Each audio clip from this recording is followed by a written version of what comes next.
Just a second. And it should be coming up now. Mississippi too. Right.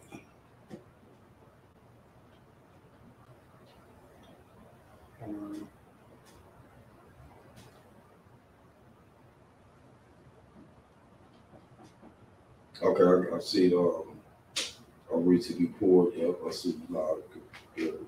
For which one? It's okay, Mississippi. Mississippi, okay, for sure.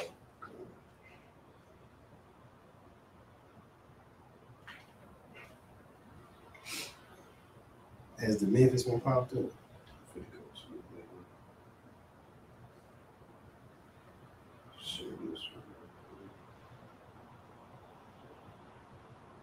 Oh, actually it has. Yeah, I see it right there. I wonder if the sound is on. Oh, actually it has. Okay. Sound is on. That's good. Okay. You check Facebook. I was on YouTube. Yeah, I was on Facebook. I don't think it's on the YouTube yet. I don't think my stream was connected to the Memphis YouTube. Okay. But if you... okay, Memphis, Mississippi. Yeah. Okay, so Mississippi Live? Yeah, on YouTube. Yeah. Okay, that's perfect then. That's perfect. All right, so if you want to, man, we can start at the parable of the rich man. I mean, where Christ told, not the parable of the rich man, but when Christ broke down to the rich man. What does it be? Say again. Oh, Matthew 19. Captain just gave me this new Bible. You need a bigger one? No, he gave me this new one on the phone. Oh, okay, for sure. Matthew, what to say, sir? We can go to, let's start at Matthew chapter 19. And hold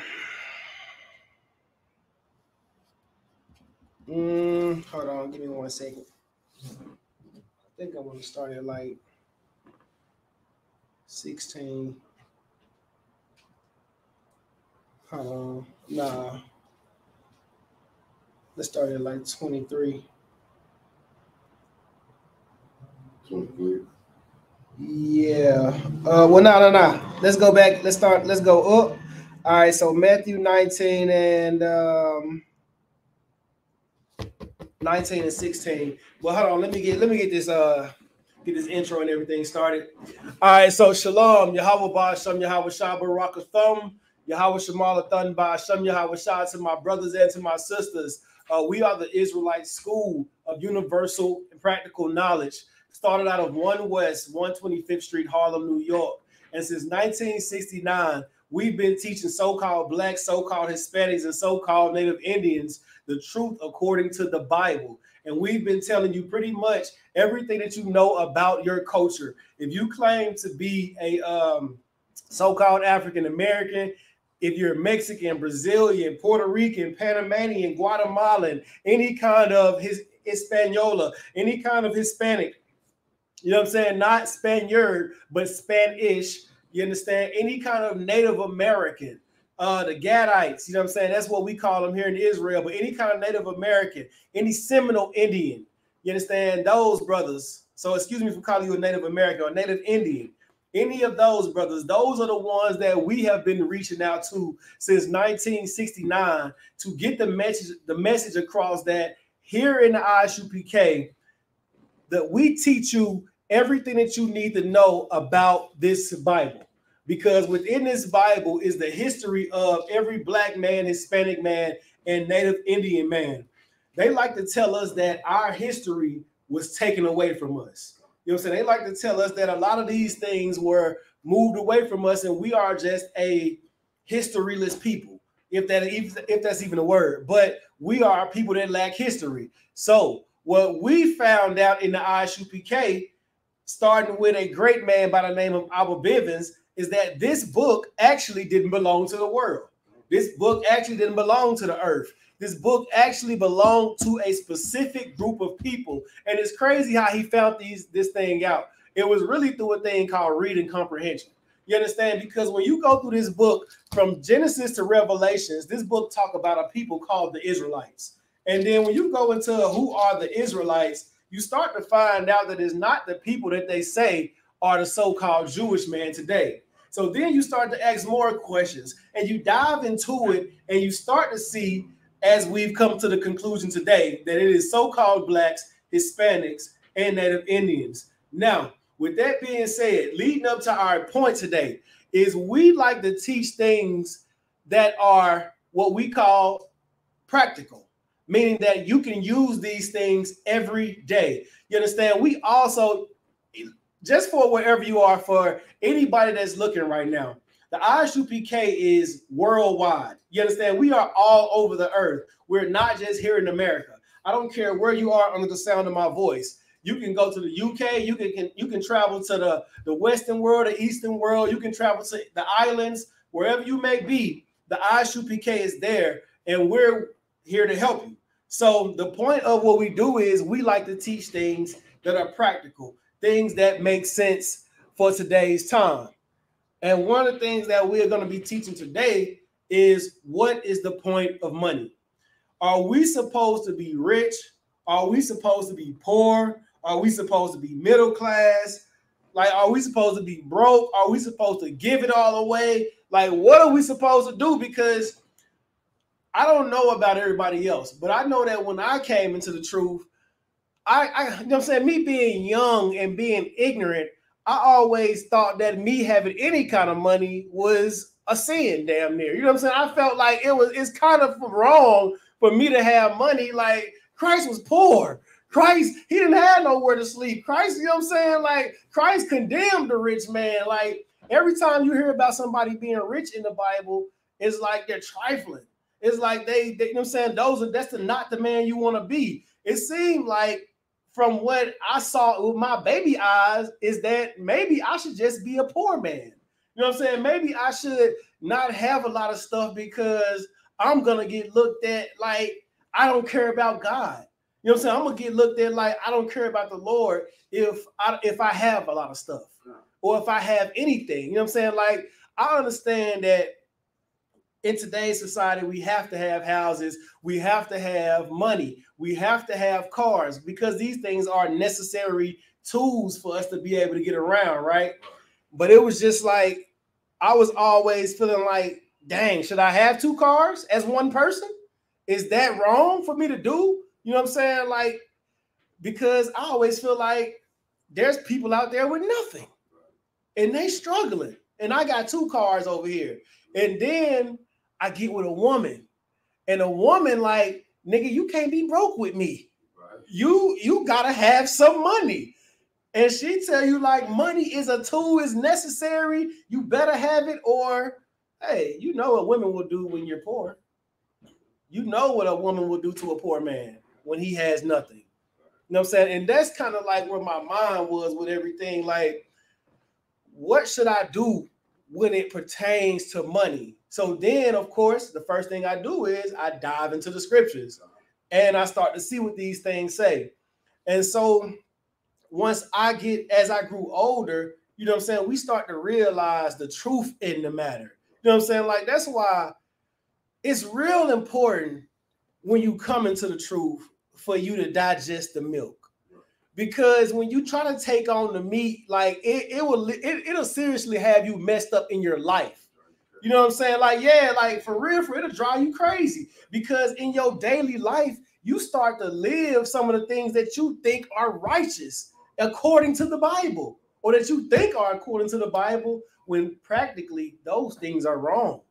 You know what I'm saying? Like, you really are sinning against yourself, because you're battling yourself to take care of things that should naturally, you know what I'm saying, that you should already go ahead and take care of. Like, let's say I got 12 children, right? I can't live in a 3-bedroom home. You understand what I'm saying? I can't do that. Why? Okay, so would I be wrong to go out and get me a really nice job that pays me $250,000 a year on salary and give me a 10-bedroom home or give me a 7-bedroom home? Would I be wrong to do that to be able to sustain my family? That's the things that we're thinking about. And of course, in the world, we're going to say, hell no, I ain't wrong. And who going to tell me I'm wrong for taking care of my family? Who's going to tell me I'm wrong for putting my family in a nice home? And then this is why a lot of people have the stigmatism that we just some broke Israelites, because in their mind, they are on the baby milk. They literally thinking like, oh, them niggas ain't got no jobs. Them niggas broke. Them niggas, this is all they do all day long is talk about the Bible and research scriptures, and they just Bible thumpers and don't do anything else and can't provide for their families, when that's just ignorant. That's just ignorant. Because before we were doing this, what were we doing? Providing for our families. So we've never been wind up dogs to the point to where we just like, yeah, we just gonna stop living and we just gonna, hey, we just gonna do whatever the hell we just do what the scriptures say. The scriptures say for you to be poor and be broke. That's what we just decided to do. That's ignorant, man. So we want to go through some scriptures today, you know what I'm saying, to talk about these things. Like, what's the point of money? What are we supposed to have the money for? What are we supposed to use the money for? Just anything dealing with money. If anybody got any, I'm not a financial specialist, but you understand, according to these scriptures, I can guide you the right way. You feel what I'm saying? Now, there are brothers in this school that are savvy with money. You understand? They have degrees in the whole nine that can tell you what to do. And that's why another reason why I love this school, because there's just so many skills in here. Like, I can go to so many brothers and I can utilize the skills that they have to make money. You feel what I'm saying? And to make myself be able to learn whatever I can to make more money, you know, and to be able to sustain my family. But let's start with these scriptures real quick right here, right? Let's start with this admonishment, or what Christ first says to the rich man. And I want us to examine this story, like really examine this thing. Go ahead and read it all the way through. We're going to read down to verse 24. No, verse 25.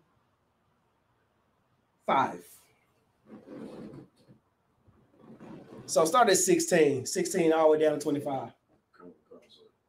This is the book of Matthew, chapter 19, verse 16. And behold, one came and said unto him, Good master, what good thing shall I do that I may have eternal life? 17. And he said unto him, Why callest thou good? There is none good but one, that is God.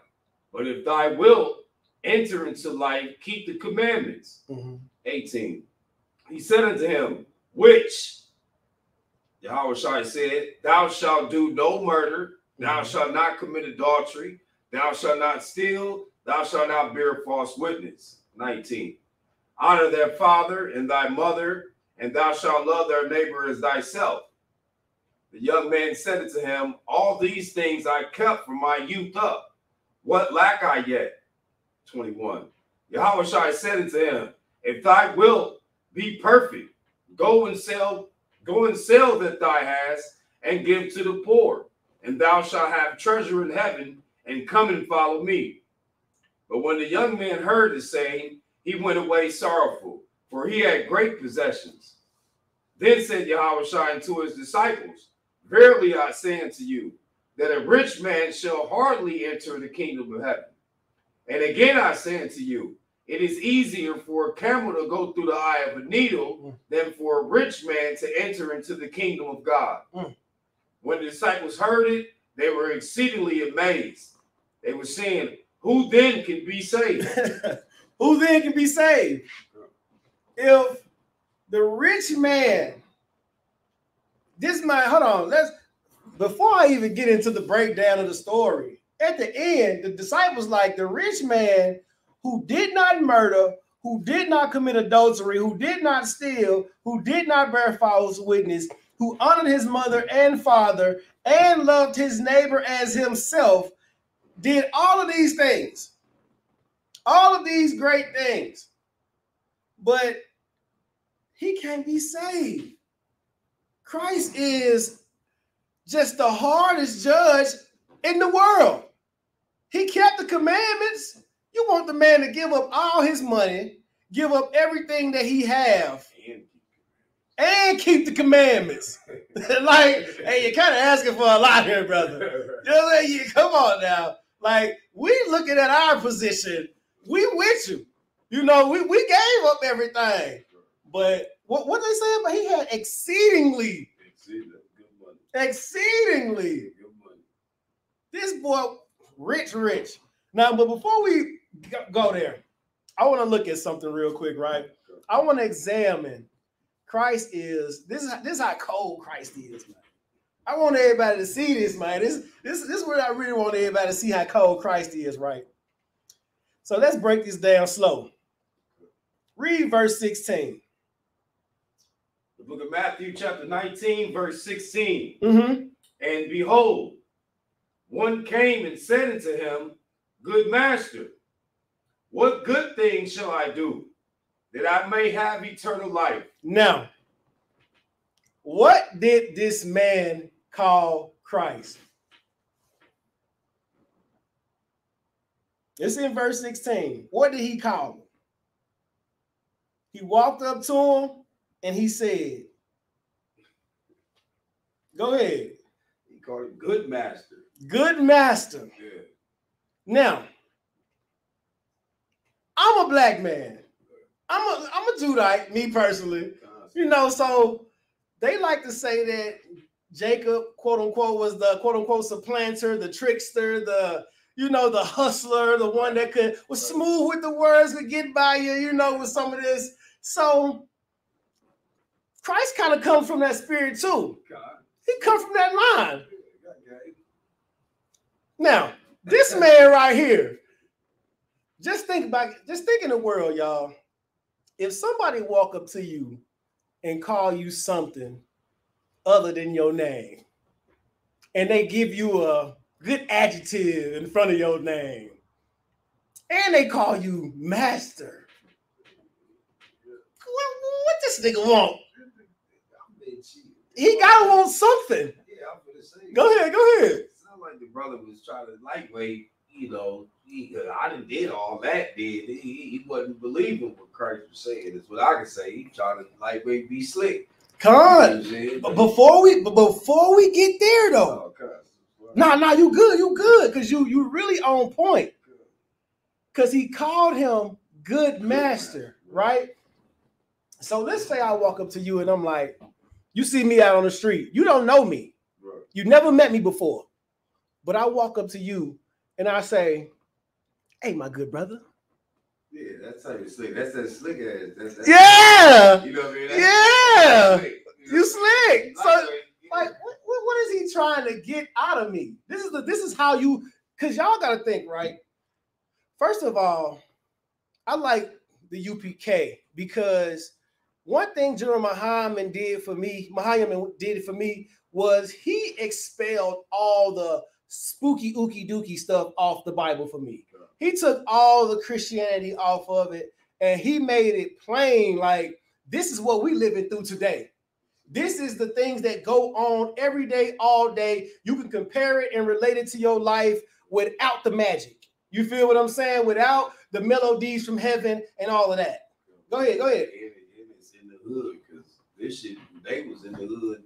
The Romans was, just like we is right now. Exactly. Running from the police and all that type of shit. Thank you. It was same thing. Yeah. It's in the hood. It's exactly the same thing, because where was Christ born? In Bethlehem. Yeah. Bethlehem was the ghetto. This is where he was born. The Romans were the army at the time. Police. They had, thank you, the police. Yeah. They had white men. They had black men. The same way Cornelius was in the Italian band. You understand? They're just like a black police officer, just like the same black officers that killed the brother down here in Memphis. Right. That killed Tyrese Nichols. They were black men working for a white, working for the oppressors. That's just the same thing that goes on. But back to the story, this is the same thing that happens today. The man called Christ good master, trying to slide his way in, trying to butter him up. Christ peeped game because what's the first thing Christ said to him as a reply? Read verse 17. Why callest thou good? Why callest thou me good? Why you calling me good? Yeah, already people. Go ahead. No, that's real. He peeped it. And then, like, this is how cold he is. He just acknowledged. This set the premise. The way he came to him set the premise on how Christ was going to answer him. You feel what I'm saying? It set up the whole thing.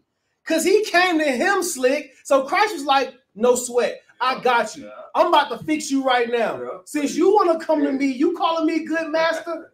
All right. I'm about to be a good master. That's what I'm about to be to you right now. And first he acknowledged it. He acknowledged him being slick. Why you calling me good? And what he said after that? There is none good but one. There ain't none good but one. Keep going. That is Yahweh. That's the Most High. Keep going. Right. But if thy will, if you will enter the life, keep the commandments. If you're going to enter into life, this is what you do. You keep the commandments. Right. Now, right? He noticed this guy because also we got to think about this. He's walking up to Christ. Christ never met him, right? Now, we know in the story later on that this is a rich man with exceedingly riches, right? So what do rich men usually have on today? Movado watches, Gucci, Louis, smelling good, real loud colognes, you understand? Oils, the whole nine. He might have on some whatever kind of shoes, some foreign shoes. He's walking up. This is the same thing back then. He walked Christ. Christ ain't no fool. He ain't no dummy, man. He see this man coming. He ain't coming up to him like a poor man. Right. The scriptures would have identified that. Yeah. It would have identified that this man was, because he would have been dusty. He was feeling himself. It's like he was feeling himself. He thought he was going to punk Christ. You know what I mean? That's what he thought. He was going to run the game, man. Yeah, he thought he was. And Christ took it. First, Christ started out like this. Keep the commandments. Yeah. Keep the commandments. So, go ahead. What did he say? At verse 18? Okay. Verse 18. And he said unto him, which? Hey. He asked Christ, which commandments do I keep? What you talking about? Yeah. So you finna go back and forth with the Lord. Let's you finna do it with the good master. Let's go ahead. Go ahead. And then Yahweh said, thou shalt not do no murder, thou shalt not commit adultery, thou shalt not steal, thou shalt not bear false witness, honor thy mother and father, thou shalt love the neighbor as thyself. Now, basically, he broke it down. Yeah, basically, 10 commandments. Your basic 10, right? Yeah. This is what you're taught. Right. You make sure you follow these. This is what you do, rich man. Right. I see you. You got your good oils on. Yeah. We smell you. Everybody around here know it. We see you got your jewels on. You probably got your nicest garment on. You know, you pulled up on me. Yeah. Come on. You feel me? I see you. I see you. Christ, I see you so much, I see through you. Right. This is how it is, man. Now, Christ tell him, break these things down to him after he asks him, which commandments do I keep? Now, if we read Torah, we read any of the scriptures, which commandments did the Lord say keep? Like, I'll give it to you even more plainly. Should we keep some of them, most of them, or all of them? What do you think? What should we do? The Lord said, keep all my commandments. That's what he said, huh? So why would you then ask Christ, which commandments should I keep? That's some smart. He was trying to be slick. He didn't think Christ was the Christ. He didn't think it, man. Yeah. He didn't. And even if he was just trying to check Christ's temperature. He had to learn. That was the point. Now, go to verse 20. Yeah, keep reading verse 20. Go ahead. Look at Matthew chapter 19, verse 20. The young man said unto him, all these things I kept from my youth up. What lack I yet? Now, what's up now? Hey, and then they called him the what? What was verse 20 say? How they start? What's the first 3 words of verse 20? The young man. The what? The young man. The young man. This is what I mean. First of all, now this is how the story is developing, y'all. This is the cold part about it. This is how the story is developing. As we reading along, first we find out this dude slick. He come to Christ like, yo, my good man. Yo, boss. Yo, what they be saying in the street? Hey, yo, boss. Boss man, OG. Hey, look out, OG. Yeah, that's how they coming at it, man. He coming at it like this. Christ see this young dude. He getting money though. He see the young dude getting money. Yeah, you name one. Lil Durk, NBA young boy. Any of them. Your basketball players. Right. Any of your football players. Anybody. You look blessed. 25, 26, 27. That young nigga get money. I see you. They round you. Then you come around me and you tell me, hey, I've been keeping that. I've been doing that. I ain't eat no pork, nigga. I don't do that. I don't eat pork. Never had it. Now, so what I do now? What's up, D? Go ahead. Verse 21. Look at Matthew chapter 19, verse 21. Then Yahushua said unto him, and if you will, be perfect then. Go and sell what thou hast and give it to the poor. That's the way you go get treasure in heaven, and then you come follow me. That's like read it verbatim. Jesus said unto Yahushua said unto him, if thy will be perfect, go and sell that thou hast and give to the poor, and thou shalt have treasure in heaven, and come and follow me. This is what everybody has to understand. If you will be perfect, since you are so slick, since you've done everything else, and you know what's right, then just go give up everything you got. Give it all up. Give it away because you don't need it. Because you know why? Because since you're trying to be such a good person, all you got to do now is follow me. That's all you got to do. Because if you'll give away all of your riches right now, that'll show Christ, since he's trying to convince Christ that he believes that Christ is the Christ. He's trying to convince him that he believes it. And Christ know that he don't believe it. Because anybody that believed in Christ would give up anything to follow Christ. Christ know that he's lying. Christ know that he's full of it. He can see it in his eyes. He's seen it from the moment he walked up, because that's what young niggas do. They lie. They front. They stunt. They act like they got it when they don't. Go ahead. What you had brought up before, the first 3 words. What verse was that? Verse 20? Yeah, with the first 3 words. And the young man. And the young man. Yeah. He think like a young man. A young man here, we know he ain't got no brain. He could be 40 years old, but he still has a young man's mind because he's coming from the world. And it's the same thing, because in the world, you're forced to think like a child because they dumb you down in the world on purpose. That's the point of it. But in here, we wake you up. We make you grow up in here. Like one of the things that General Muhammad again brought up about, you know, that made me see how much we grow up in the UPK is that we no longer can harbor hard feelings against our parents.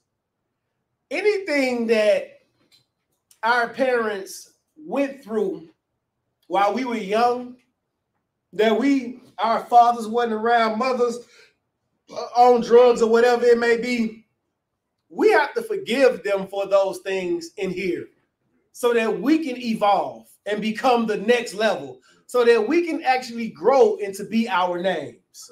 You feel what I'm saying? That's the whole point of who we become. So now of why, you know what I'm saying, we join this to become who we are. So now this young man that came to Christ trying to run game on him, Christ told him that he should go and sell everything that he has and give it to the poor, and you'll have treasure in heaven, and come and follow me. Now, this is another thing that people don't understand, or that people do understand, but they look at it like,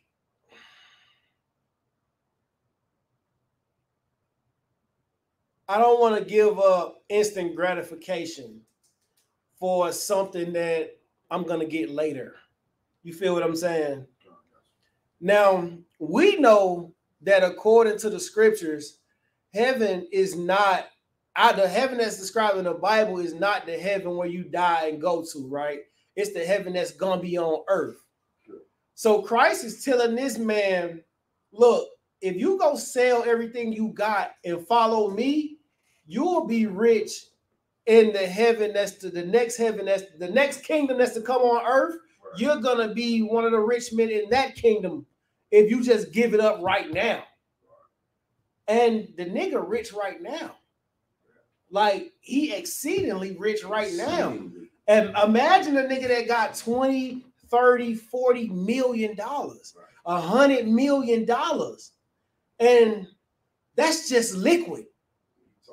That's just liquid. We talking about he got $100 million in his bank account. Go ahead. That's like Java Rock coming up to the camp. Like thank you. Like, how you gonna tell me something? That's the vibe I get off. That's it. That's exactly what it is. Y'all niggas on the street talking and shit. I'm doing all that shit already. You know what I mean? I'm already rich. And I'm keeping these laws and shit. Nigga, you got shit to tell me. And so he trying to tell, like, that'll be exactly. It's like him telling us, like, hey, man, I'm rich already, man. I kept the laws. You know, what else do I need to do? And then we sitting up there with the mic and we tell him, oh, you rich? All right, now go sell it all and come out here, stand out here with us. Right. Yeah. Put the whole, write a check right now for everything that's in your account. Then I want you to go sell your mansion, go sell everything that's in your mansion, right. Go sell all your cars, right. All the clothes, all the shoes, everything, all the jewelry, everything that you have. Go and sell it. And then come here and stand on the corner with us. If you want the kingdom. If you want the kingdom. Yeah. Come and stand on this corner with us and teach the truth after you sell everything. Right. And then you will be perfect. Yeah. Then you will be perfect. But the thing is, that doesn't seem practical. That don't seem practical. How am I finna give up $100 million? Why would I do that? I have, because the first thing they gonna say is, what you trying to say? I ain't supposed to take care of my family? But nah, let me ask you something. Who was about to give up something that wasn't money, but was told to give it up in Genesis? One of our forefathers was told to give up something, but it wasn't money. Think about it. Who was it? Abraham. Our father Abraham. So let me ask you something. Christ right here played the angel that came to Abraham. The angel that came to Abraham told him, give up your son. Kill him. Sacrifice him. That's what he said. Prove yourself. Prove yourself. Now just think if this was a test. Just think if this was a test. Yeah. He failed. Yeah. With all that He flat out failed. Because just think if he would have said, that's all you want me to do? Is go sell everything? And he turned his back and ran to go sell everything, and Christ grabbed him by his goddamn garment. Like, hold on, I was just playing. What if Christ was just saying, like, nah, you ain't got to sell everything. I was just testing you. Now you perfect, brother. Now that you showed me that you actually about this life, I can say that you perfect because you willing to do it. I like that. That's what he would like.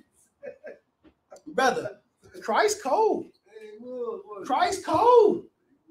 This is what I mean, right? Because as we watching the story develop, we start to see how he comes slick to Christ. We start to see that he a young man.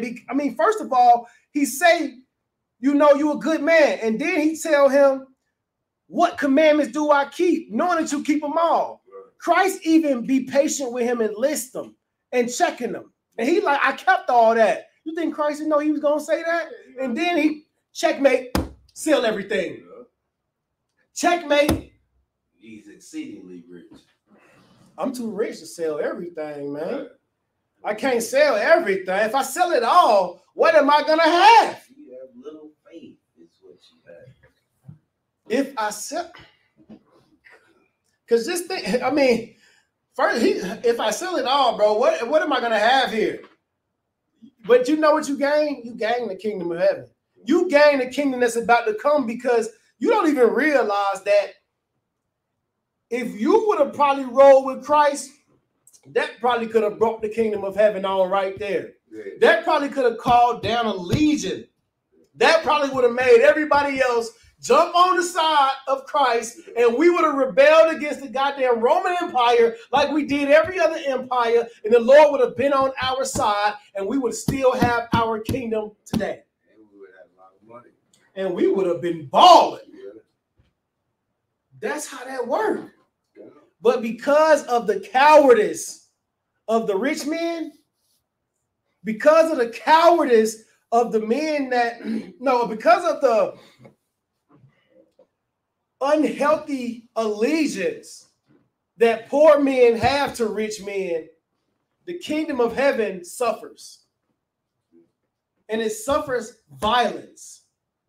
The Lord's prophets are put to death today because don't nobody want to give up nothing. Don't nobody want to forego instant gratification so that they can later have the kingdom of heaven. We all want to have it right now. Why do I have to give up what I have right now for something that I might not even see in my lifetime?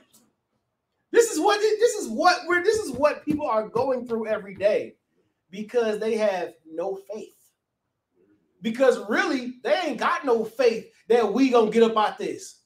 They really got faith that whoever's on top of us, they should stay on top of us because they're giving us everything that we need. That's like we have subjected ourselves to be the children of the oppressors, literally. Because a child does nothing different than what their father wants them to do, especially a good child. Like we're a little America, we might get a little, the black kids, we get a little rebellious when we don't get what we want. We stomp our feet, we throw tantrums, we go out in the street. We might even break one of his windows or burn down one of his little buildings. That's nothing to him. That's like a water drop in a bucket. To hell with a bucket in the ocean. That's what that is to him. He don't care about that. And he'll spank us or he'll give us a reward and get us back in line. And we'll continue to comply because he gives us everything that we need to live. He gives us water. He gives us electricity. Huh? Stop talking about what all they give us. I don't like. Thank you. I don't like the. You feel me? Rubbing it in. This is the problem that we having. When really, if we just realize it ain't him giving us nothing. This bastard don't give us a thing. It all really comes from the Most High God, but the problem is we don't recognize where it comes from. That's why the Lord said he's going to give us over unto the gods that we think are gods. He's going to give us to the powers that we think are the real powers. But if we think that the white man is the real ruler, he going to let him rule us and let us see how he rules. And we know that he rules with a rod of iron. Go ahead.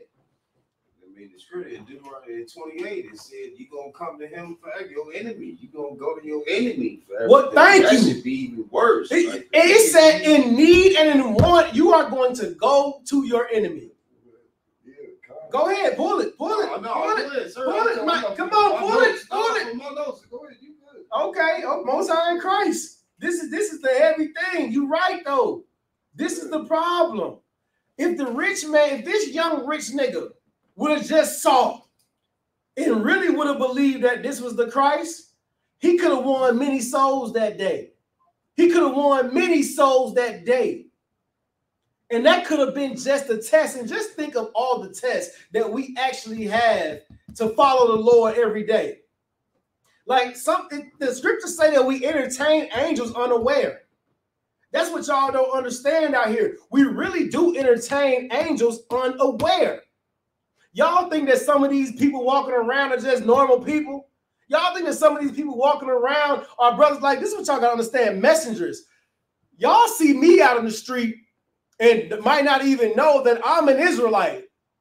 And I come and ask you for anything, not knowing that if you bless me because I'm a priest and prophet of the Most High God, I am an angel, quote unquote, a messenger of the Lord, you are going to receive a blessing that is tenfold and you don't even know it. I don't have to give you nothing. The Lord is going to give it to you because you helped one of his angels. Right. Let me take the spookiness off of it for you. You see these niggas that you hate on the street, the one that you don't want to give $1 because you say all he going to do is drink it up. That's one of the Lord's peoples. And you should give him something. You should give him something. You should take it out of your pocket and you should give him something. The next time you see her out there, and especially right now, it's cold as hell outside. You think he don't deserve a drink? You think he don't deserve liquor because, oh, you better than him because you get to drink yours in the house. Right. I get it. Right. You get to drink yours in the comfort of the heat. So you so much better. This is the problem that we have. What if that was one of Christ's men? And you seen him out there and he said, hey, give me a drink. Christ asked that little heathen, asked that little bit. Excuse me. He asked her for a drink of water. Matter of fact, he commanded, give me some water. Yeah. This is how it should work. He was like, you know what I mean? If you knew who I was, you know what I'm saying? This is all I'm saying. If you knew who I was, right.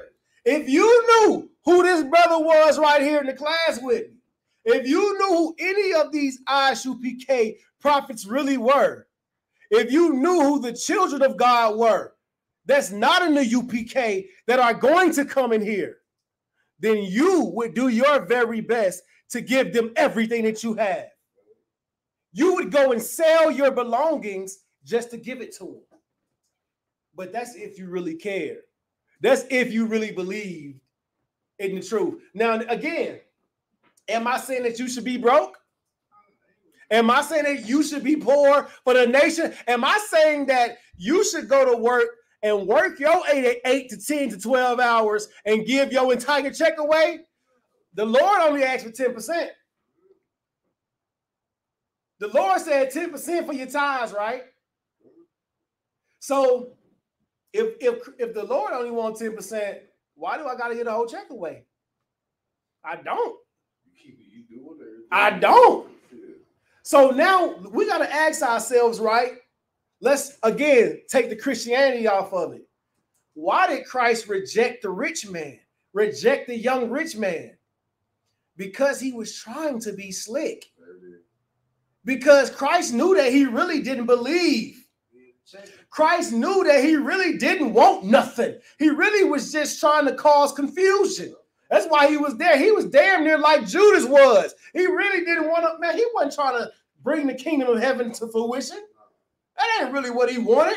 He believed in it. He didn't, man. I'm going to tell you what rich men want. Rich men want power. He wanted to come into the ranks of Christ and be a general. Just like all these nuts do in the world that try to come into the UPK. What they say? When I come in that thing, make me a general. Make me top dog when I come in, because in the world, niggas know me. Don't nobody know you, nigga. Young man. We don't know you. We don't care. We don't, none of that moves us, man. Like, none of it. This is the Lord's army. When we say we ain't got no respect to persons, like, we don't care. There is no, man, this is what Christ never had. Christ never had respecter of persons. Ever. You could have been rich. You could have been poor. You could have been one-legged, dirt dog down. Man, you could have been whatever you wanted to be. As long as you was a 12 tribe of Israel, Christ did not give a damn. He could have made you into whatever it is that he wanted you to be. And it's the same thing today. He'll make you into, like, all right, so let me just give it to y'all like this, right? So we can stay on topic also. I don't want to get too far off topic because I'll go on my little rants. So I'm going to fix it real quick. You know, all right, so in the world, right, I like to read these little self-help books, right? And they're more so, of course, they're not nonfiction books, they're fiction books, but they're telling you about self-improvement, you know, how to make yourself better, how to get richer, and all of these things like that, right? Of course, I'll read these books, and there's nothing wrong with me reading those books because I don't praise those books. I ain't making them my God or no nonsense like that. I ain't meditating on them, praying to the God of money to, you know, come into my life. I ain't doing none of the law of attraction nonsense. But all I'm saying is, all I do is this.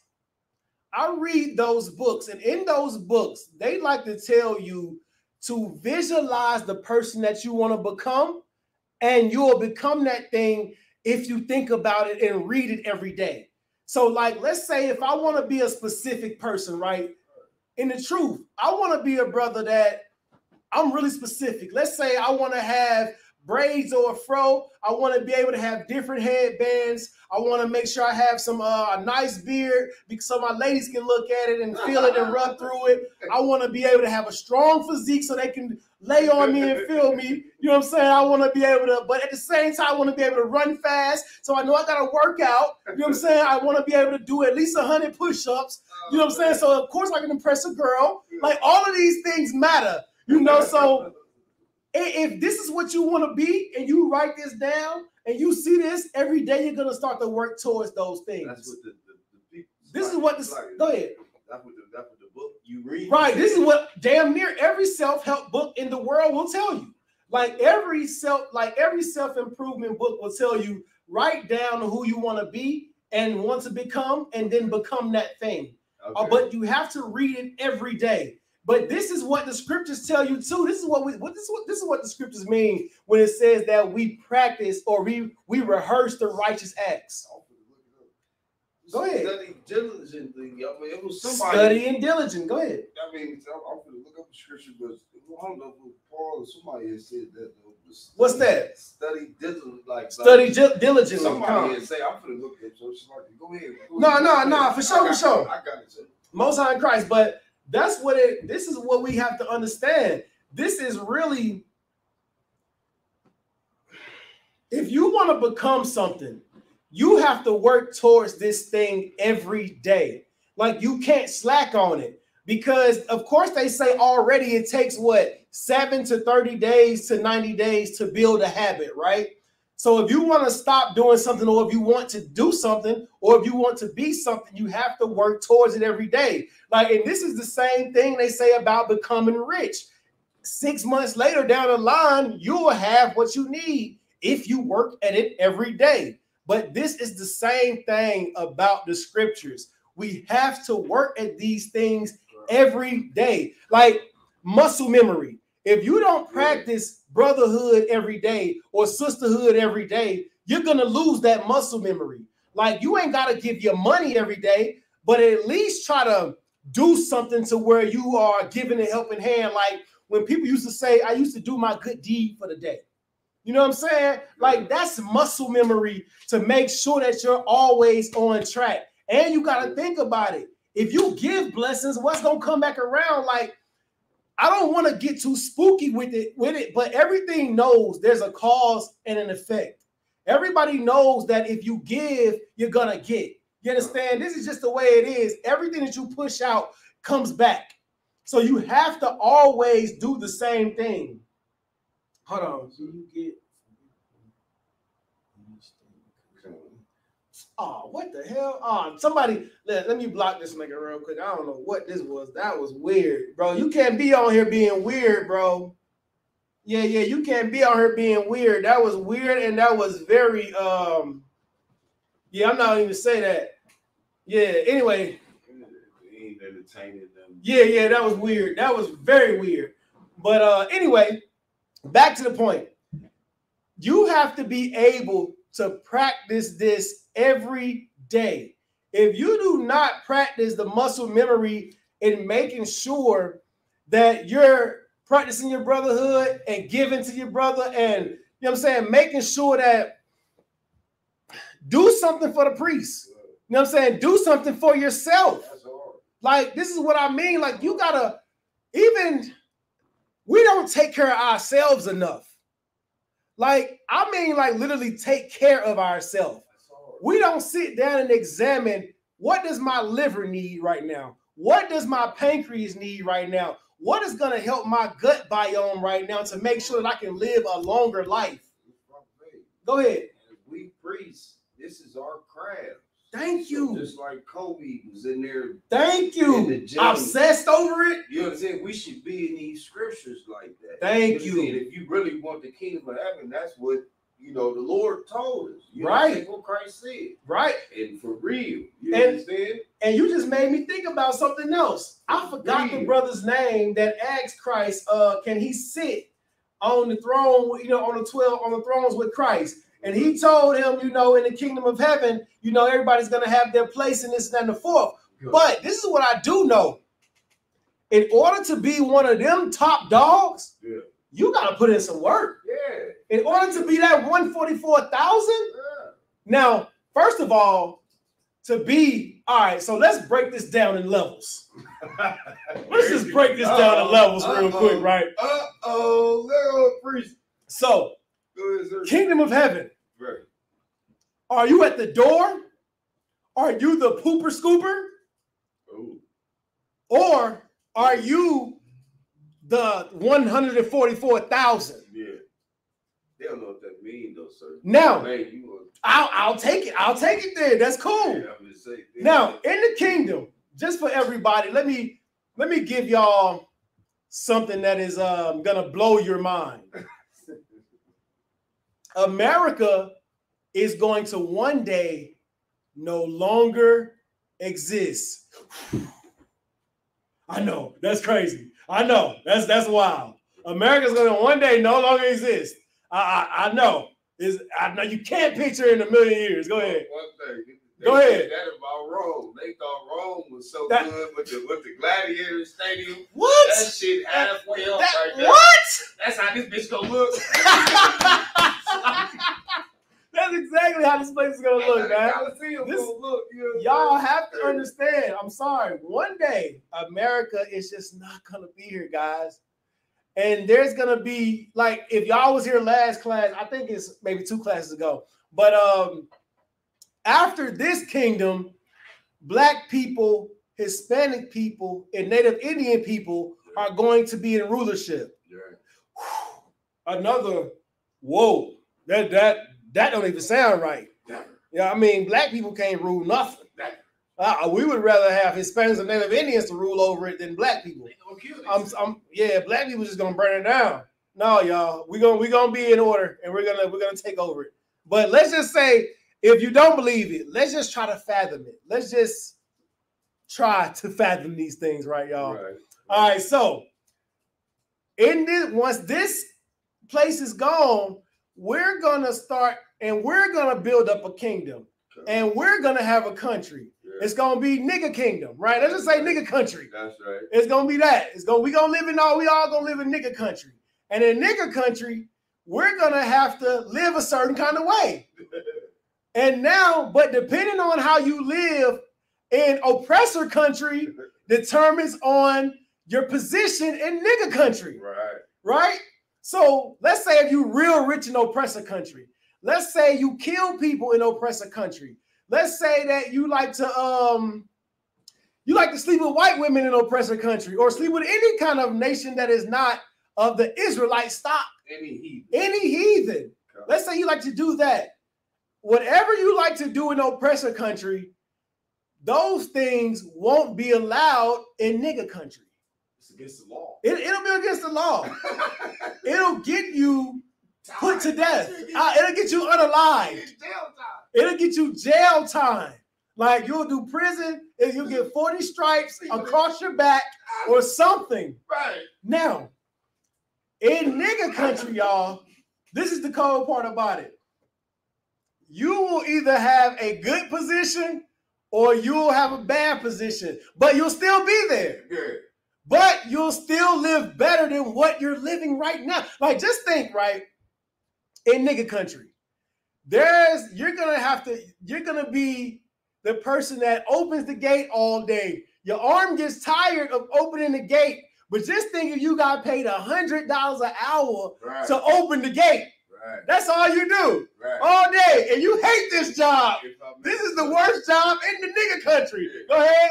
That's probably what John the Baptist gonna be. Yeah. He might be doing something like that. He's still gonna make. He gonna be there, but he gonna be least. Thank you. But because that's what Christ said. John the Baptist will be the least in the kingdom. Yeah, he gonna be in the kingdom. Like, hopefully, I pray. You know what I'm saying? As I pray, you know what I'm saying, Christ, that even if I make it, I pray that you have a little more mercy on John the Baptist. I pray that you have a little more mercy on him and give him a better position than the door swinger. That was his cousin. Yeah, he was doing with it. And that's how you. It's like no. What you just said. This is just. Go ahead, sir. Keep. Dang. Yo, this is the cold part about it, y'all. It's that serious. Christ, I'm telling y'all, this is why I said he was no respecter of persons. Yeah. Christ's cousin was John the Baptist. Christ's mother Mary, John the Baptist's mother Elizabeth were cousins that loved each other dearly. They were damn near best friends.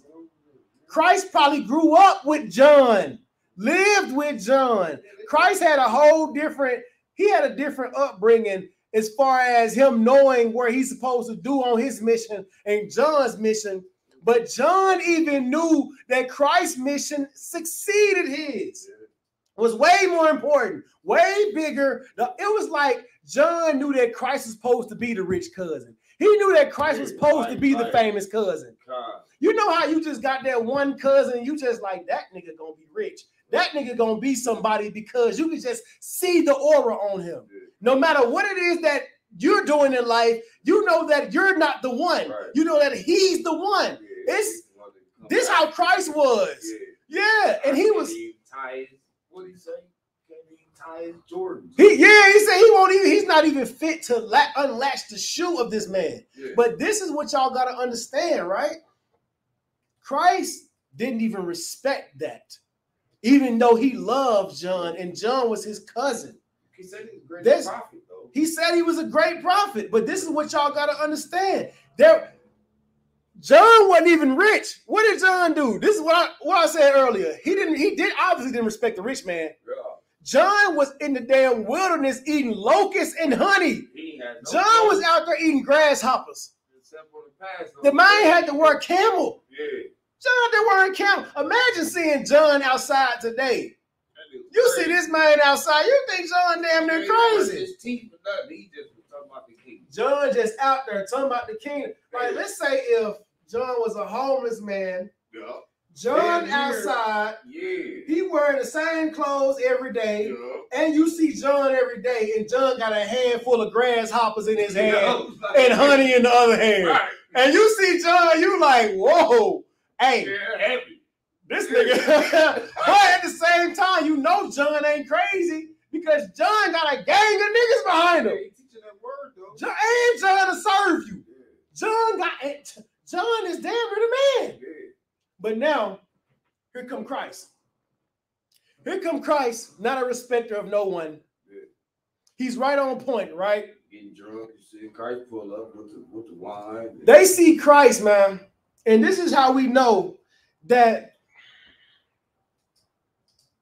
it's never about what you have. That's right. It's always about what you can give, though. Yeah. This is what I mean by that. Just by this one story. And we're going to get into more scriptures, y'all, but just give me a second. I just had to break this down. And it took up damn near the whole class. But this is what y'all got to understand. This right here is Christ saying it's never about what you have, but what you can give. He told the rich man to go and sell everything and just follow me. And the rich man didn't do that. Right. But Abraham was willing to give up everything just to serve the Most High God. Now, let's get back onto the money topic, right? Should we give up all of our things? Should we sell everything? Well, let's look at a couple things. Let's go to Proverbs chapter 13, verse 22. Proverbs chapter 13, verse 22. Because now I want y'all to ask yourselves a question. If we should sell everything, because remember, I just broke this down to y'all, and I just pretty much gave it to you that we should not sell everything. We should not be poor. We should not be broke. We should not be dusted and disgusted. We shouldn't be bums. We shouldn't be busted. We shouldn't be none of that. I could pull a scripture where right now it tells you in captivity to go get houses and the whole nine. How could you get a house if you broke? If you ain't got no credit, how can you do that? There must be a contradiction in the Bible then. No. It can't be. Now let's go here real quick. Proverbs 13 and 22. Read that, Baba Kushah. It's the book of Proverbs, chapter 13, verse 22. Uh-huh. A good man leaveth an inheritance to his children's children, and the wealth of the sinner is laid up for the just. Read it one more time. A good man leaveth an inheritance to his children's children, and the wealth of the sinner is laid up for the just. Y'all see that? A good man is a good man now. See, the man with the Christ and called Christ a good man. Okay. But Christ was poor. Right. So according to this, Christ couldn't have been a good man. But Christ also ain't had no children. So was Christ a good man? We know he was a good man because of what he gave, because of what he did. Now, you have to ask yourself, are you a good man if you give up all of your things and all of your belongings? But we can't go against the scriptures. You can't go against the scriptures. So if we can't go against the scriptures, right? And this scripture says, read that one more time. It said what? Book of Proverbs, chapter 13, verse 22. Uh-huh. A good man leaveth an inheritance to his children's children. Uh-huh. And the wealth of the sinner is laid up for the just. That's okay. You have to have good money to be able to leave something for your children's children. That's your grandchildren. Now, usually this is what this takes, right? And this is something that Black people don't have, or Hispanics and Native Indians too. It takes a family, first and foremost.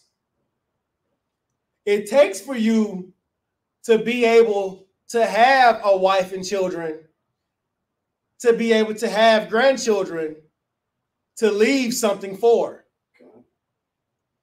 So you have to live long enough to be able to do this. Right. Which means that according to statistics, now I'm going to throw some math in here, steal some money for everybody. According to statistics, you really don't see the beginning of your wealth until you're in your 40s, for everybody that wants to know. So everybody that's looking online thinking that you can be everybody's rich at 22 years old, that's a lie, people. Look it up right now. You don't start to hit your $100,000 mark until you damn near in your late 30s, early 40s, damn near into your 50s. This is today's time. This ain't something that's old. This is something that is happening in today's time, people. You are going to work in your 20s, you're going to work in your 30s, and you're going to work in your 40s. And when you finally hit your 40s, you're finally going to start to see some financial alleviation. You're going to finally start to see some financial freedom. And that's if you work in your 20s and your 30s. You understand what I'm saying? That's if you work then. Now, this is what you all have to get. The work that you're putting in now to become the person that you're going to be later, you're not doing it for you. You're not doing this thing for your enjoyment. Now, you are to enjoy some of the things because that's why the Lord gave you life. That's why he gave you the choice, the decisions to make. That's why he put the things there for you to enjoy them. But you have to realize the grand scheme of it all. You got to realize the bigger picture. And the bigger picture is, at least I can take care of my grandchildren. So when you pass away, you need to make sure if you don't have a $1 million life insurance plan, then you need to have $1 million. Like, this is what I mean. You have got to make sure that when you leave here, you have got to set up the life for your grandchildren to be able to have a sweet life. There's a saying, right, that they like to say, and it is hard times create strong men. Strong men create easy times. Easy times create weak men. This is what they like to say. But guess what? The Bible says that that's what you're supposed to do. The Bible says that I'm supposed to leave enough behind so that those ones that they're calling the weak men can take what I have and do something righteous with it. But this is what we got to understand. We got to live long enough so that we can instill our values and morals into our children. Strong enough so that we instill those values in them and they relay them next to our grandchildren. So when we finally go on to sleep with our fathers, those same things that we had in us, they're in our children, they're in our grandchildren. That's the point. So if we make sure, this is laying up our treasures. This is what laying up your treasures in heaven mean. You understand? Let me see how I can put this for y'all, right? Here's how you lay up your treasure in heaven. Get rich today. Go out, work as hard as you can. Become an entrepreneur, start a business. If you're able to supplement your money that if you're making more from your business than your job, quit your job, work on your business, and continue to grow your business. Only if you're making more money than your job, than the slavery that you have. If your business that you own makes more money than your slavery, quit your slavery. Then work on your business, right? Build this business. Build this business up until you have made it damn near until you're able to go public, until you're able to make stocks. Do whatever you have to make a lot of money today, but righteously, of course. And then you pass that money on to your children when you pass away. Now, the only way you'll make sure that that money lasts, because the scriptures say that you don't know what'll happen to your riches and your finances after you gone, because you're dead. You're not going to even care. But here's how you build treasure in heaven. You get rich today. You put the values and morals of the Lord in your children, so when they deal with the money, they'll know what to do with it. And then they take them same values and morals, put them in their children, and they double the money that you gave them. And when they die, they take that money and give it to the grandchild. And guess what Israelites believe in? Reincarnation, baby. And guess what we also believe in? Heaven on earth, baby. So now guess what, baby? When we born, guess what we're going to be born into? Paper. Hey, if I may. Go ahead. The topic of the class, this is the point of money. This is the point of money, man. God, that's Thank you, Ak. Thank you, Ak. This is the point of it. Yeah. Because think if there's a lot of money in the ghetto. There's a lot of money in the hood. Drug dealer money, a lot of illegal money in the ghetto. A lot of people working hard too. Arabs getting it all. Getting it, right? Now just think if that money stayed with us. And just think if we also had values and morals to go along with the money. We would never have to struggle and suffer. Ooh. Go ahead. We would be the Jewish man. We would. I don't know if y'all heard that. The brothers, sisters, we would be the Jewish man. We would be the Jew. Literally. We are already. Come on, people. This is what y'all. I don't know if this is as mind-blowing experience as it is to y'all as it is to me. But seriously, just think if we follow the law, statutes, and commandments of the Bible, and then we got rich as hell. We would get rich there. We would get rich, man. We don't do that. We would get rich because one of the main problems that black people have, that they say that they have in business, is that black people are always cheating other black people, right? We got laws in the Bible that say that you can't put two things together as not the same and then sell it for one thing. Like you can't, okay, in America, they like to do this. They like to use this stuff called meat glue, where they'll take a piece of a prime rib, a piece of a sirloin, a piece of a ribeye, and then they'll grind it all up, and they'll make a new steak, right? And then they'll put the ribeye bone in the middle of it and call it a ribeye. And really, you eating prime rib, sirloin, New York strip, and ribeye all in one steak, but they'll charge you the price of the goddamn ribeye. I like T-bone. Or they'll do that. Yeah. Like they'll make a steak and charge you the price of the steak that it's supposed to be. In the scriptures, that's illegal. Yeah, right. You're not supposed to do that because you're defrauding that person. You feel me? Like if I'm a person that only likes to eat Wagyu, that's all I like to eat. I don't eat no other steak. All I eat is Wagyu meat. And I come to you and you say you got prime Wagyu meat, number one, prime USDA Wagyu. Yeah. But then I take it to my lab and I find out it's 7 other different steaks and 3% Wagyu. You broke the law. You played me. You broke the law. And in the scriptures, that's gonna get you hurt. Yeah, for real. It's gonna that will get you bent, man. Like straight, and you gotta pay a fine. And you gotta pay a fine. Like you're gonna have to pay back double and give back more because you wanted to be deceitful.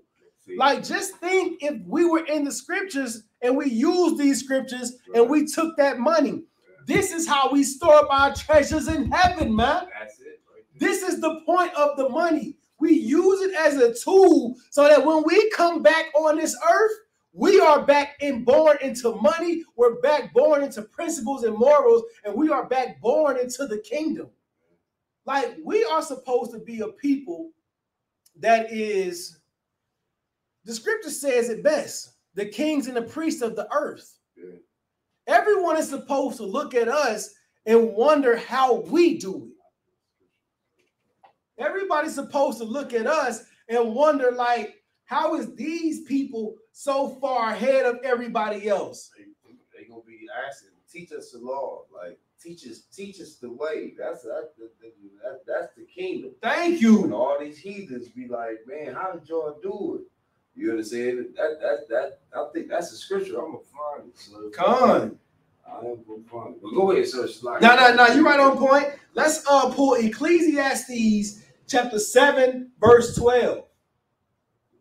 Ecclesiastes chapter 7, verse 12.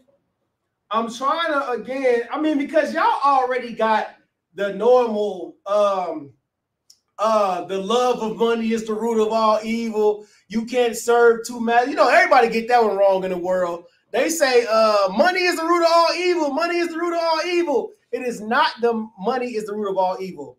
It is the love of money. The love of money. You chasing that money. You can't sleep because you need the money. You already got the money and you got to get more money. Money is all you think about. You'll slut your daughter out for some money. You'll slut your wife out for some money. You'll slut yourself out for some money as a man. You understand? And ain't no telling what you P. Diddy at this point.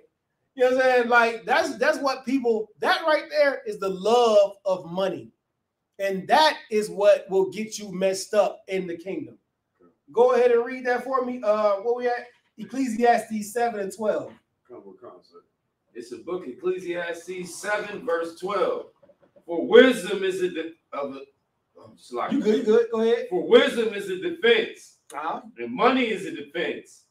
But the excellency of knowledge is the wisdom giveth light to them that have it. Y'all see that? Read that one more time, but read it slow for me. The book of Ecclesiastes 7 and 13. Stop at the comma. Go ahead. For wisdom is a defense. Y'all see that? See, wisdom is a defense. Now, how do you gain wisdom? You gain wisdom through experience, right? So now they say you are a wise man when you have experience. All right, let's say I'm going to give y'all examples of knowledge, wisdom, and understanding, right? So here's knowledge.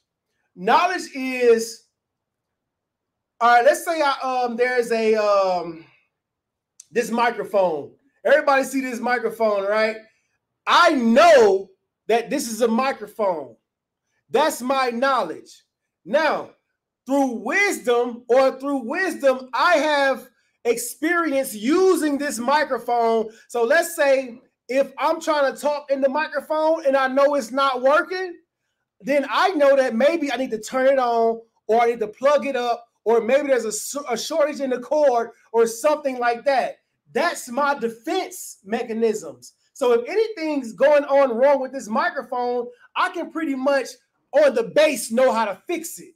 Now, if I understand this microphone, I can break this joint down to the T, take it apart, put it back together like a gun, and make it work again. Solder it, whatever it is. Now, that's the difference between my knowledge, my wisdom, and my understanding. I know this is a microphone. My wisdom tells me how to use this thing. My understanding tells me how to break this thing down right here. And that's what it is. So now my wisdom that I'm going to use is the experience right here. It's a defense. Because if, let's say this microphone go out, my defense, my wisdom tells me, all right, let me check this, let me check this, let me check this. And it also tells me, nigga, have a backup microphone in case this one goes out. That's my wisdom, right? Now, read, keep going. Now, you good, you good. You on point. You gonna do 13 again? Yeah, 12. 12. So like now you swap. Book of Ecclesiastes 7 and 12. For wisdom is a defense. And money is a defense. And money is a what? Money is a defense. Money is a what? Defense. Money is a defense, people. Now, this is the issue that most people have in America. They use money offensively. They use money to make things happen, to open these doors, to get people out the way, to push things around. When really, you're supposed to use that money to make sure those people that are trying to push things around and get things out the way, you're supposed to use the money for those things to make sure that you don't ever have those issues. And now let's say for something simpler, right? You're supposed to use the money so that you don't have to worry about paying your light bill no more. You get the money, pay your light bill two months ahead. Go ahead. But if I'm made though, you know, get the money and build a generator so I ain't never gotta pay a heathen again. I can thank you. Have my dog you can out run there 6 and look, hours a day, and I make a dog machine. And my 2 dogs accumulating. See, now see if you want to, sir. I'm telling you about what I be thinking about. There you go. Mr. Lucky. Hey, you charge some batteries, and I'll never pay you right on point. GW again. Bitch, charging me all that money every month. Bitch, if we talk about who want the money, yeah, you understand, Mr. Lucky. No, and you're right on point. Because look, shit, it's heavy that you're saying that because niggas think about the money that tough. Think about how ways we ain't got to spend it. Con, and that's what I mean. Like, so food and shit. I was thinking about Officer Taza Doc. No, you too wild. I was thinking about you got the fishing part. Oh yeah, you too wild. Shit, I'm gonna go around. I never find fish from the grocery store. My nigga got. But you was I was thinking about Officer Taza Doc down there in Houston. And he was talking about building the like a generator fan pretty much. So pretty much if these things run off, they run off the electric impulses out of the air or out of water and all these different things that we could use to actually make these things run a lot cheaper than what they do. Because really big tech companies do this on purpose so that we can always be stuck in this kind of, like you're saying, this wave of having to pay for everything so that we always be the slave. That's the point of America. That's right. To make us the slave and keep us the slave. So the wisdom comes in with the money. Right. The money is a defense. Now, keep reading that one more time. Yeah, 12. Come. For wisdom is a defense, and money is a defense, but the excellency of knowledge is the wisdom that giveth light to them that have it. But the excellency of knowledge is the wisdom giveth life to them that have it. You gain more life when you be smart about what you do. So the point of it is be smart with your money. If you are not financially literate, Black people, go and get some help. Black people have an issue with going to get help because a lot of times we don't know where to look for these things, right? Now, or what to even look for. A lot of us don't even know where to start when it comes to financial literacy. The first thing you do, Black person, is get you an ID. Like, I know a lot of us don't have IDs. Let's start there. Get you an ID, get you a social security card, get your birth certificate, right? You got that. Go and open you a bank account, Black people. Just open it. All right. Go and find you, if you can, more specifically, go and open you a bank account that allows you to build credit. Like open you a credit building bank account. So that this way, anytime you put money into the account, and they have systems where you can pay $30 a month and they'll hold your money for an entire year, but it makes on-time payments on your credit. So for a whole year, you pay these $30, and by the end of the year, you got like $360 that you have saved up, and you have on-time payment credits, and these things will help you build your credit. These things will help you start your life off. And once you start your life off, you go talk to anybody in the bank and ask them about a savings plan. These things are important so that you can start to save your money, or then you start to ask for how do you invest your money. Invest your money. But all of these things take time. But this ain't no financial class. This is just me telling you what, you know what I'm saying? Like telling you what the money's supposed to do. Go ahead. I say give it all to the poor. You understand? And that means pouring my money all into this school and doing Thank you for the Lord. And that's right. And see this, that's right, because this being prepared for that. The Lord calls them there. You understand? Yeah, that's nah, and that's exactly what you're supposed to do, because like, first of all, let's focus on this, right? We know for sure that we're supposed to take care of our children and our grandchildren according unto these scriptures. Let's build up enough wealth for them, simultaneously giving paying our tithes, our 10% unto the Lord. And if there is anything more that you can give outside of what you need, anything that you can give outside of your necessities, then give it. You should be able to give those things willingly. Like, but you should never give until the point where you're poor. You understand? Don't never ever give until the point where you struggling and starving and can't give no more. Don't do that. Yeah, because that's ignorant. The Lord said he wants you to live and prosper. You can't live and prosper if you're hungry. Yeah, don't do nothing. You know what I'm saying? Hunger's going to make you kick a door. Like, you don't get involved down the street, all the goddamn money in your bank account. Don't get them.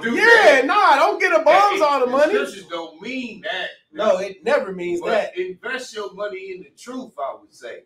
And that's right. You understand? That's right. You got an IHPK, you know we doing good shit. And shit we do, I mean, god damn. They're doing it for the Lord. You can't do nothing but get a return. This is a man who doesn't lie. Con. You understand what I'm saying? So I suggest niggas to invest in the Lord. And we about the Lord over here. You and that's the point, so see us, put some money in there. I ain't gonna say don't give a bum, dog, but if you see us, you know we gonna do the Lord's business. Right. And that money is gonna get a return on it, guaranteed. Right. That's all I'm saying. No, that's right. And you're right. That's the difference. That's the difference between, okay, you give them the money. That's like giving your money to the Christian church. Exactly. You know your money's gonna go to something that's vain. Yeah, you know it's gonna go to something pointless. But if you give it in here, we're gonna go to feeding the pointless, the people that's out there homeless, hungry, destroyed, don't know what to do. We're gonna make sure that even brothers in here are taken care of, because it's brothers in here that gotta do the work, but they do the work so much they don't even focus on their home life sometimes. Brothers will work straight up, come to class 6-7 days a week, still go to work, but still struggle to pay their bills because they're out here trying to take care of the Lord's people. So we need the Lord's people to make sure they're paying their tithes and all of these things so that we can continue to do the work, because we're going to do the work either way. We're going to do it poor, rich, starving, broke, hungry. That don't matter.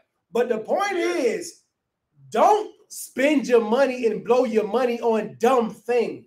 You might as well bring it over here, man. You might as well use it responsibly. Right. Like, give it away to somebody that you know gonna do something with it, the right thing. You give your money to the Christian church if you want to. It's gonna be in them orgy parties. That nigga got a little half off his Chrysler 300. That Chrysler 300, yeah. You understand? He used the church's money for that. That building never got fixed because he never spent it on that. You can come in here and see all of the things that we use the money for. Straight up. And you can follow us outside and see where we use it. That's the problem. Exactly. We giving away money. Exactly. Like, we make sure that our people have one more month in their apartment. We make sure that people can eat for another 30 days. We make sure that you can keep your car for another 30 days. We make sure that everybody has somewhere to go to when they, you know what I'm saying, that the school is open, that you can come and make sure that you have somewhere to be. This is our thing right here in the UPK. We feeding you, we taking care of you, we making sure that you're gonna be fine. You can't say the same for everybody else out in the street. Like, you don't want to give your money away even unto yourself if you know that you just gonna blow it. What's the topic of the class, sir? What's the point of money? That's the whole point. And you on point, my brother. I mean, I don't know how else to put it, man. I don't know how else to put it. You all gotta understand that is the point of money. Store up your treasures in heaven. That's UPK. Store up your treasures in heaven. If you want to store up your treasures in heaven, like I said, work hard today, get paid today. Make sure that when you leave this earth, you can take care of your children and your grandchildren. They have something to hold on to, so that when you are born back into this earth, you'll have something to hold on to. You can set that up today. You can set that up today, but first you got to make sure you instill the morals and the values in them. Those laws, statutes, and commandments is what's going to make sure that the money stays. But the only way you do that, go ahead, tell them. No, you tell them. How they do it? You have to come in here. You got to come into the ISUPK. Put on that all black. All black. Yep. God damn it, sit your ass down, shut your mouth. Thank you. And learn about the Lord. Thank you. That's it. You got to do like we did. Become a priest, become an officer, put on that all black, do your 90 days. You understand? Even for my sisters, even though you can't become a priest and officer of the Lord, but what you can do is you can also be something great. There is no greater office for a woman than being a wife and a mother. And you can be that today. You can actually be that thing. And also you can be a rich wife and a mother. Or you can be a broke wife and a mother. It don't really matter. Either way, you still can be a good wife and a mother. You can be least in the kingdom. You can be the least in the kingdom. You can be the richest, the poorest. I'd rather not be it don't matter. In the kingdom, though. I would rather. I'm telling you, I ain't shooting to be the least in the kingdom. God, don't ever shoot to be the least. I want everybody to understand this one thing, man. Before we wrap up the class. Go ahead, sir. Before we wrap this up. Storing your treasures in heaven. And the point of the money is to make sure that you are using it wisely so that you can always be able to sustain life. The Lord, in this day and time and forever and since forever, you've needed money. Everyone has needed money. But the point of Christ was not to show you that you got to be a broke bum nigga. No. The point of Christ was to show you that sometimes you got to give up everything to be able to get everything. Yeah. That's the point of Christ. Christ was here to show us that we weren't under our rule anyway. So having something in a kingdom that is not yours is pointless. It's vain, bro, because you really can't enjoy it the way that you should. So if you want to enjoy it the way that you should, you have to forego instant gratification, and you have to fight so that now when the time comes, and it's your time to rule, you'll be able to live the life that you want to live according to you and not according to your oppressor or to your slave master. You use the money for a tool, for a defense for you, your children, your grandchildren, and so that when you are reborn into that third or fourth or fifth or sixth generation, that you'll be born into that wealth and into that moral high family again. That's the point, y'all. Get your money. Get your money. But don't let the money be your God. Use the money for what it's supposed to be used for. Give your money to the priests and prophets of the ISUPK. Give your money to your family. Take care of them is what I mean.